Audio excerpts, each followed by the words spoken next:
বুঝছি ভাই কত সময় আমার বাড়ি আমি দেখিনি আর আমরা খেলায় না বড় করে দেখতে এই পাগলা খেলা বাড়ি কি কথা বুঝেছি চাকরটা ঠিক জব দিয়েছে এত সুন্দর করে পাগলা খেলা আমি অত ভাবনা চিন্তা করে দিতে আমার তারপরে চিন্তা ভাবনা করলো না আমাকে কথা রেখে মনে মরিয়ে বলতে হবে না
তুই সত্যি করে বলবি মেয়েটাকে? কোন মেয়েটা?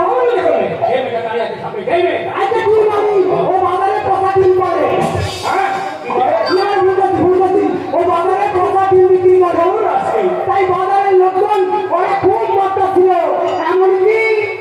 এমনকি ও প্যান্ট জামাগুলো খুলে নিছিল। এর লাগেই তো আমার জামা প্যান্ট চুরি করে রয়েছে। এই শালা কি বিন্দু রে?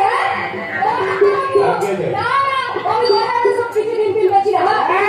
তাই বাজারে কি করতেছিল? এই তো বাবারে কও কি হইলো? মাথা নিচু করে আছে কেন? বড় বাজারে কি করবে তুমি? আরে দেখো রে, আমি বুঝতে পারতাছি না মাথা নিচু করে কেন হয়েছে। আসলে বাজারে পকেট মার থেকে ধরা পড়ছিল। কই মা? তুমি পকেট মা? হ্যাঁ আমি পকেট মার। হ্যাঁ কি করবো বলুন তো? এই এত বড় পৃথিবীতে আমার যে কেউ নেই। আমি তো একেবারে একা। তাই এই সারা ভুয়া পেটটা টানে আমি এই দীর্ঘদিন চাঁদাবারের মতন ঘুরে বেরিয়েছি। এই ভুয়া পেটটা টানে আমি ভক্তদের মনোরঞ্জন করেছি, তাদের গান শুনিয়েছি, তাদের নাচ দেখিয়েছি, কিন্তু তাদের পেটটা ভরেনি। আর তারপর ভেবে নিলাম সৎ পথে চলাতাম এই সমাজের মানুষ তো অন্তত দেবে না। আর তাই তো অসৎ পথের রাস্তা ধরে আমি হয়ে গেলাম পকেট মার। এবার আপনি বলুন আমার এই কথা ঠিক না ভুল? ভুল। একবার নয় 100 বার ভুল। বাংলায় একটা প্রবাদ বাক্য আছে জানো তো? চোরের 10 দিন আর গৃহস্থের 1 দিন। তাই ধরা যখন তুমি পড়ে গেছো তোমাকে তো আমি ছাড়বো না, আমি তোমাকে পুলিশের হাতে তুলে দেবো। এই ছিল ওটা কোন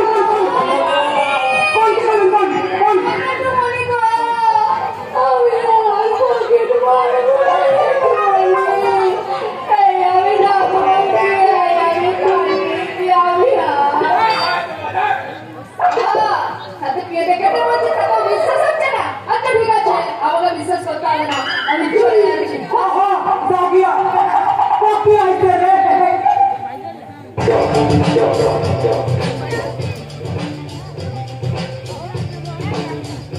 Yes, sir. Can I get that? বাড়িতে মোটরসাইকেল করে নিয়ে এসে এখন পুলিশের হাতে ধরিয়ে দিবি না? তবু রোদটা বড় করে চলা তো বাইরে আয় হবে। চকচকে সাদা ভাত বন্ধ সব করে সারা মেরে পড়িয়ে দেবো। তারপর তোকে বাগে পায় কাম সারছে কেলাই বেনা। এদিকে এসো, এদিকে এসো। তুমি কি ভেবেছিলে আমি পাবো তাই তো? আর সেই সুযোগে আমার বাড়ির ভেতর ভেতরে তুমি যা খুশি তাই করে যাবে, সেটা কিন্তু বলছি কি শোনো, আমার বাড়িতে থাকতে গেলে তোমাকে কিন্তু শর্ত মানতে হবে। প্রথম শর্ত, আমি তোমাকে যে কাজ করতে বলবো তোমাকে সেই কাজ করতে হবে, তুমি করবে। শর্ত দুই, আমি তোমাকে যা যা বলবো তোমাকে তাই শুনে চলতে হবে, তুমি শুনবে। শর্ত যদি শর্ত নয় এটা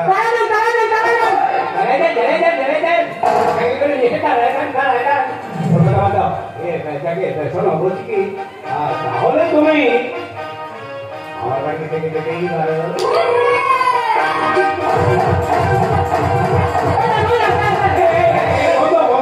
শর্ত কি, আমার বাড়িতে থাকতে গেলে এইরকম নাচ গান করা চলবে না, এইরকম পোশাক পরেও থাকা যাবে না। যাও পোশাক করে বদল করে এসো। আগে আমার শরীরে তো একটা মেয়েদের পোশাকই ছিল, আমার দূর সম্পর্কের বাবার দেয়া একটা সুন্দর ভুল শুনেছেন, বাবা নয় কাকা, দূর সম্পর্কের কাকার দেয়া একটা সুন্দর চূড়া। ওই চূড়াটা পরে তুমি আমার বাড়িতে প্রবেশ করলাম। দেখো কি বললো? ও তোমার চূড়াটি তো ব্যাগ, এই চূড়াটি না দুর্গাপূজার সময় আমি আমার বউকে উপহার দিয়েছি। তারপরে আমার জমা করে দিল, আমি আমার চূড়াটা কিনে দিয়েছিলাম। কি সংগতি ওই দিন আমার সুবিধাটা আমার বউর বাপরা তুমি খুলে দিতে। আমি হলাম সিনেমা সিরিয়ালের 1 নম্বর হিরো কাঞ্চন মালিকের ভাই, আর আমার পজিশনটা বুঝলো না। আরে দাঁড়ান ডাক্তার বাবু, আরে দাঁড়ান। ও ছুরি জ্যান্ত মাছের পোকা পড়ায়, এসে একদিন কইবে এই বাড়িটা আমার দাদু এটি চুরি করবে হবে না। মোটর সাইকেলের পেছনে চাপিয়ে আনবার সময় কথাটা মনে ছিল না? এখন নদীর বাড়ি থেকে বাঁধো না বাবু। আরে হত ভাগা, একবারের জন্য তো ভেবে দেখলি না একটা মেয়ে মানুষ যার মাথার উপরে বাবা নেই, মা নেই, মাথা গোজার কোনো ঠাঁই নেই, দুবেলা কি খাবে তার কোনো ঠিক নেই। হ্যাঁ রে, আমি যদি ওকে বাড়ি থেকে দাঁড়িয়ে দিই তাহলে অবলা মেয়েটা কোথায় যাবে বলতো? হ্যাঁ তুমি মা, এই যে একটু আগে তুই আমাকে জেঠুমনি করে ডাকবি, জানিস মা, আজ আমার কাছে চেনা অচেনা আপন পর মিলেমিশে সব একাকার হয়ে গেছে রে মা। শুষ্ক রুক্ষ জীবন জটে এক ফোঁটা বৃষ্টির মতো ঝরে পড়েছিস তুই। জানিস মা, আমার মনে একটা মেয়ে ছিল, নাম রেখেছিলাম কুকুমনি, কিন্তু সে আমার কাছে নেই। আমি জানি না যে কোথায় আছে, কি করছে, কি খাচ্ছে, পৃথিবীর কোন প্রান্ত সারা এসে নিয়েছে আশ্রয়। আচ্ছা মা, আমাকে বলতে পারবি কবে ফিরে আসবে? কবে ফিরে আসবে আমার কুকুমনি? আমি তাকে ছাড়া যে এক মুহূর্ত থাকতে পারি না রে মা। বল না কবে? মা, তুই যেমন আজ আমার কাছে এক ফোঁটা বৃষ্টির মতো, আর সে ছিল সকল সহস্র শিশির সিন্ধুর মতো। আমাকে মনে পরিষ্কার, তাকে ছাড়া আমি এক মুহূর্ত থাকতে পারি না। আমার বড্ড একা লাগে রে মা। আমি তাকে কিছুতেই মনে রাখতে পারছি না।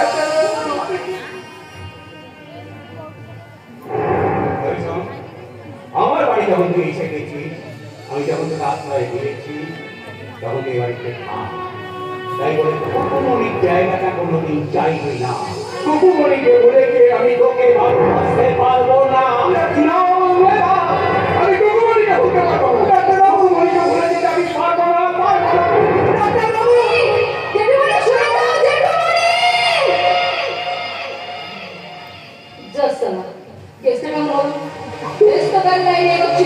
হঠাৎ করে কুকুমনি মানে পাস করে বেলাই হয়ে গেল। আমার মনে হয় তার মতো তো খেলা আছে। আমি অত ভেবে কি করবো বলতে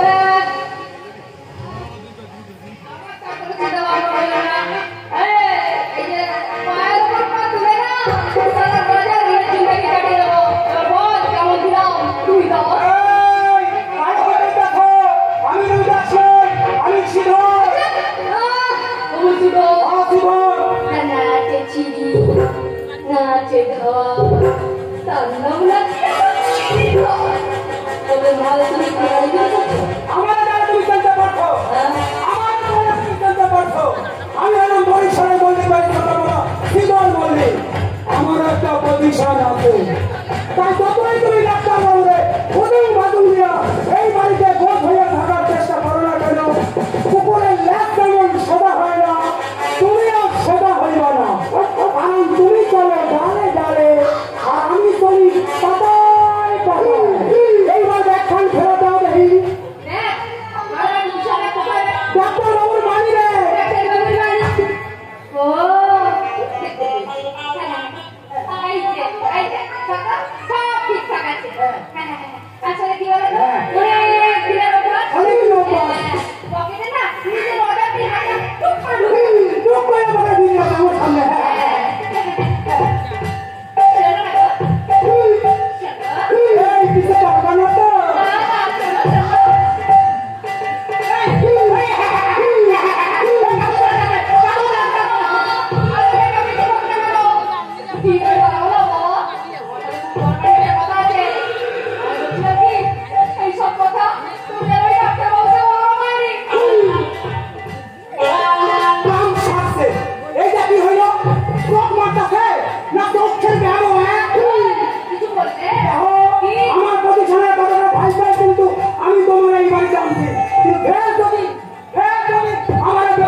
এই পাবলিকের ব্যবস্থা আমি করছি। ঠিক আছে, যাচ্ছি।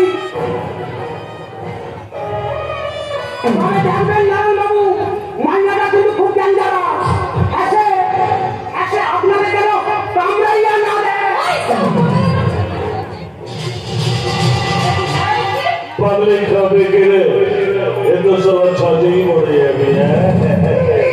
তাহলে ভাবতে পারছিস কোন গুহায় তুই প্রবেশ করেছিস। আমার সন্তান অনেক লম্বা। এই যে বিশাল বাড়িটা দেখছিস, রাজা মাধবের ইচ্ছায় আর কিছুদিন পর এই বাড়িটা আমার হয়ে যাবে। তখন তোর রক্ষিত আমাকে ভোট করাচ্ছে দেখে এখানে চলে আসবো। আচ্ছা বললে কি এখানে তুই কিসের ধান্দা এসেছিস?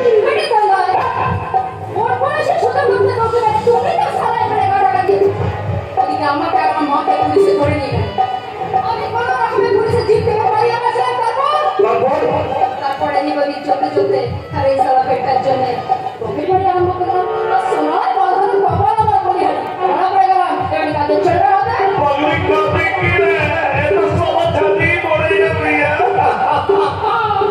এত সময় দেশে আমার গাড়ি তৈরি করে ফেলেছিস। সত্যি বলি তোর কপালটা কত ভালো। প্রথমে তুই ছিলি হোটেল ব্যবসা, কিন্তু আমার সাইডের নজরে পড়ে গিয়েছে। সে তোকে আরো মূল্যকে চালান করে দিল। তাই তো তোকে সেই হোটেল থেকে তুলে এনে আমার রুটিটার নিয়ে করে সাজিয়ে রেখেছে। ওদিকে সবার রতন কপটি রক্তকে ফেলে দিয়ে আমার সমস্ত প্ল্যান এলোমেলো করে দিয়েছে। তাই তো রাধা মাধবের ইচ্ছা এখানে আমি চলে আসতে বাধ্য হলাম। আর তুইও পকেট মার বারণ করে নষ্ট হয়ে এই বাড়িতে ঢুকে পড়েছিস। তারপর আমার ডাক্তার মতো ঢুকে মায়া মমতা লেপন করে এ বাড়িতে থাকার একটা পাকাপোক্ত ভাবে জায়গা তুই করে ফেলেছিস। সত্যি মারি তুই কপালটা কত ভালো। কত বড় বাড়ি, কত ভালো মন্দ খাবার, কত সুখ উড়ে উড়ে বেড়াচ্ছে, উড়ে উড়ে বেড়াচ্ছে। বাইরের কোন পা তুলে তুই সেই সুখ ভোগ করবি। তবে তুই জানিস তো সবার কপালে না সব সুখ হয় না।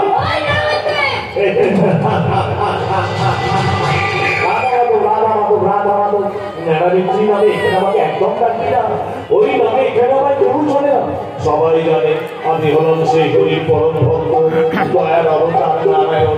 আর ওই রূপই আমার ডাক্তার বন্ধু হৃদয়ে নিবেদন করে আমি যার কাছের মানুষের ভক্তি শ্রদ্ধার আসন পেতে এই শহরের মানুষ আমাকে সেই গরিব পরম ভক্ত বলেই জানে। এর সময় তোর মাটা যদি এখানে থাকতো তাহলে সেই তো হতো আমার সেবাদাতি। যাকে বলবে সে এটা কি হয়েছে তুই তো আছিস। আজ থেকে তুই আমার সেবাদাতি। তাই শোনা শোনা, তাই তুই আমার সাথে গলায় গলা মিলিয়ে বলে কৃষ্ণ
সভাবাবু এসে তোকে এখান থেকে উদ্ধার করে নিয়ে যাবে।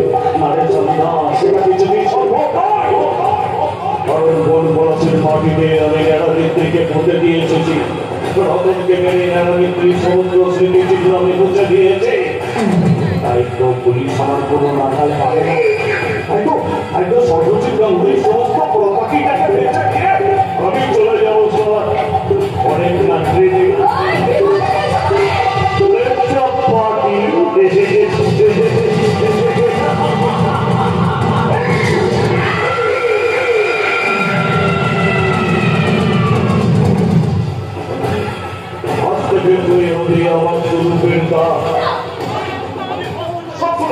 সর্বজিৎ গাঙ্গুলি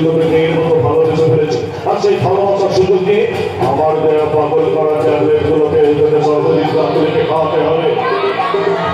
আমি কিছুই পারবো না, কিছুতেই পারবো না এই ধরনের কাজ করতে। হতে পারে আমি রক্ষিতার মেয়ে, হতে পারে আমি পকেট বাঘ, তাই বলে তোর মতো মনুষ্যত্বহীন নয়। তুই যে এমন ইশারায় আমি এসে দাঁড়িয়েছি, তোর কথায় সেই এমন ইশারাকে আমি অন্ধকার করতে পারবো না।